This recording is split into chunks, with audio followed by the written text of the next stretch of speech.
I think Jesus' depiction of these hypocritical Pharisees and scribes probably made his Jewish audience chuckle rather ruefully. Jesus is clearly poking fun at religious leaders for trying to score brownie points for who can appear to be the most holy and pious. And the images that he conjures up are clearly meant to be ridiculous, and they would certainly have seemed so to his listeners. Now, Jesus' caricatures of these people sound funny to our modern ears, but for the completely opposite reason.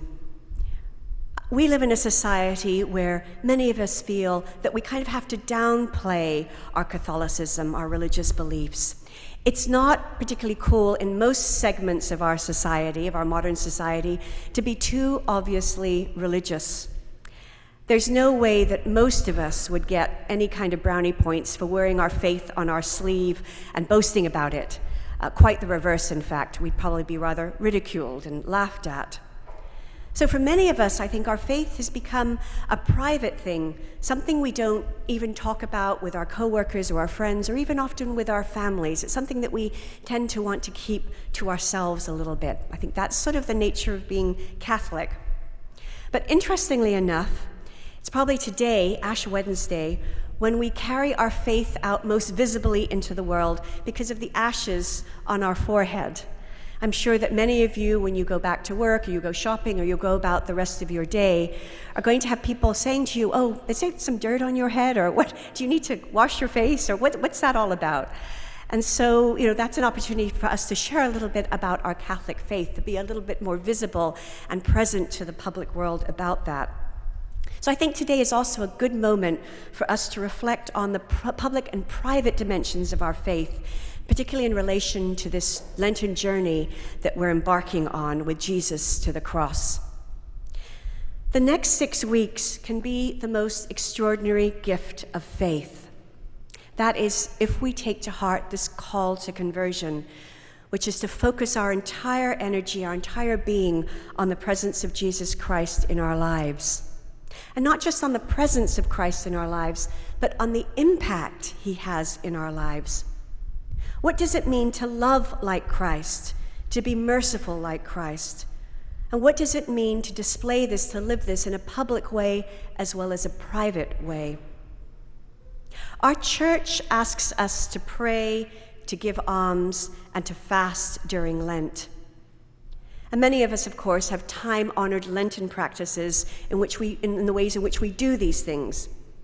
We give up chocolate or wine or alcohol of some description, or we give up something else we like. We make an extra effort to read the daily scriptures, to get to Mass more often. We give money to charity, or we volunteer for a worthy cause. And these are all good things. These are all wonderful things, but with one caveat. They have to be practices that are just more than a personal checklist, so that we can feel satisfied about having got through to the end, that somehow we've had the strength of will to give up alcohol or chocolate for 6 weeks and we can pat ourselves on the back. Whatever Lenten practice we embrace, it's got to be a means to an end, not an end in itself. And the end, of course, is strengthening our relationship with Jesus Christ. So I think we cheat ourselves and our relationship with Christ if Lent is reduced to whether or not I had the strength of will to give up chocolate or alcohol or whatever else I'm giving up for these 6 weeks. I'd even go so far as to say that if your Lenten practice doesn't lead you to a closer relationship with Christ, then don't do it. If your Lenten practice doesn't lead you to a deepening encounter with Christ that makes you more loving and more merciful in a way that's visible to those around you, then change your Lenten practice. Without that public dimension of conversion in our relationship with those around us, then we're selling ourselves short during this time, this holy time of conversion during this Lenten journey. I'd like to suggest that there are 3 questions we might consider asking ourselves to help us think about this public and private dimension of our faith and this path to conversion as we enter into Lent.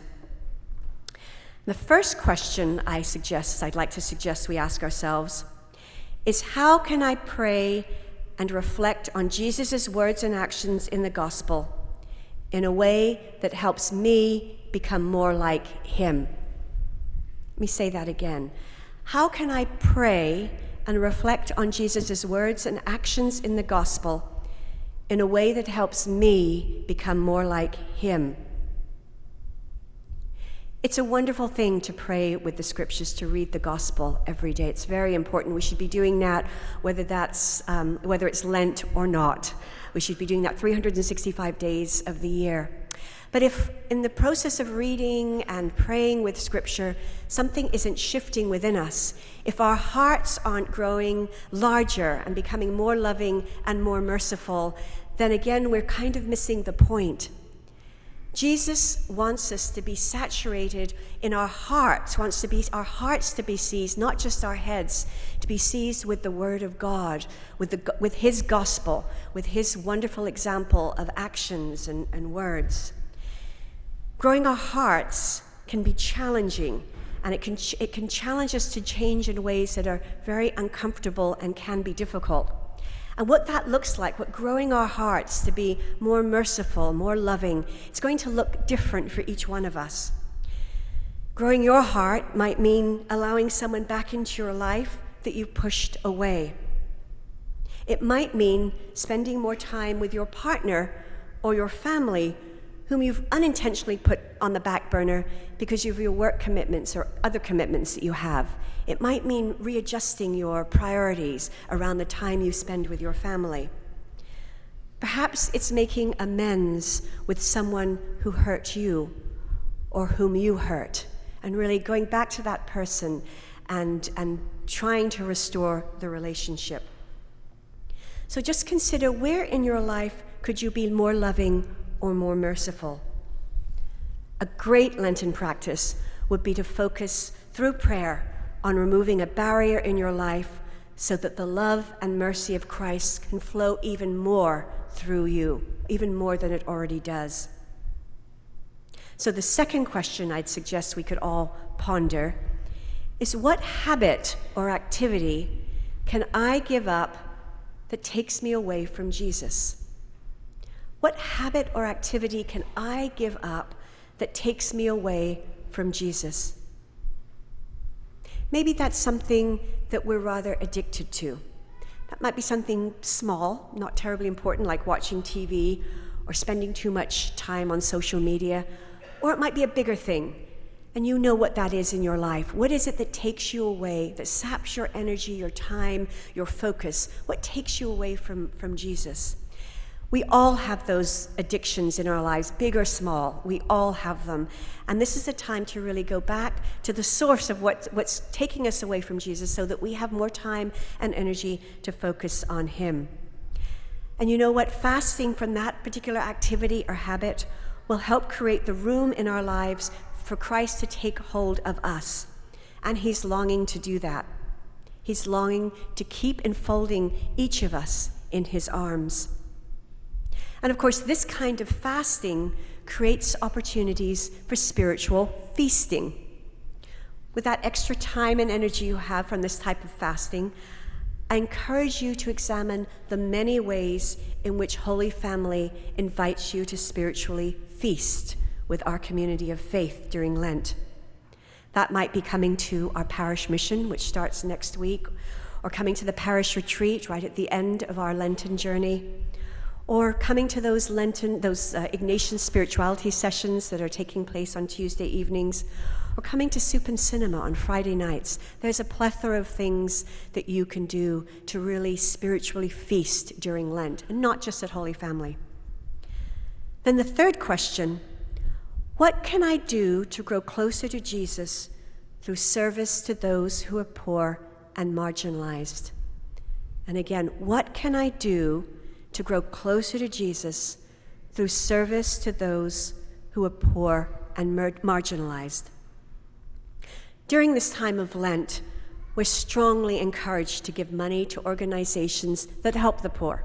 Organizations like our Giving Bank, like Mission Haiti, like Together in Mission, like Catholic Relief Services. all of those organizations that do wonderful, important work to help people who are on the margins in some way. This is a really, really important thing to do, and those organizations are dependent on our generosity to support the great work that they do in helping people who are in poverty. Christ wants us to share our resources with the poor, but he's asking us to go a step further. He wants us to encounter him through the poor. He wants us to be in a relationship with those who are poor so that we can deepen our relationship with him. Pope Francis has some very powerful things to say about our connection, our relationship with people who are struggling in some way. And he says, in the poor and outcast, we see Christ's face. By loving and helping the poor, we love and serve Christ. So you may be asking yourself how you can do that when you're already so busy and committed. How do you go about forming a relationship with someone who needs a hand up? Again, at Holy Family, we have many opportunities to volunteer, to form those relationships in some way with somebody who needs a hand up. And there are volunteer opportunities that can fit anyone's schedule. You can get involved with tutoring at Dolores Mission or at Our Lady of Guadalupe schools. You can help our Get on the Bus ministry by welcoming the children of incarcerated mothers and fathers to Holy Family as they begin their journey to visit their parents in prison.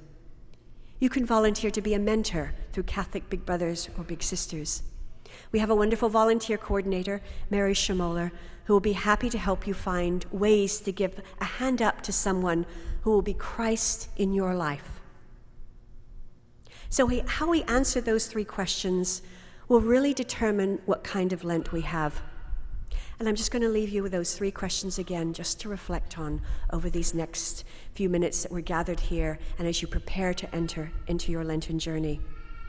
Number one, how can I pray and reflect on Jesus' words and actions in the Gospels in a way that helps me become more like him? Number two, what habit or activity can I give up that takes me away from Jesus? And then number three, what can I do to grow closer to Jesus through service to those who are poor and marginalized?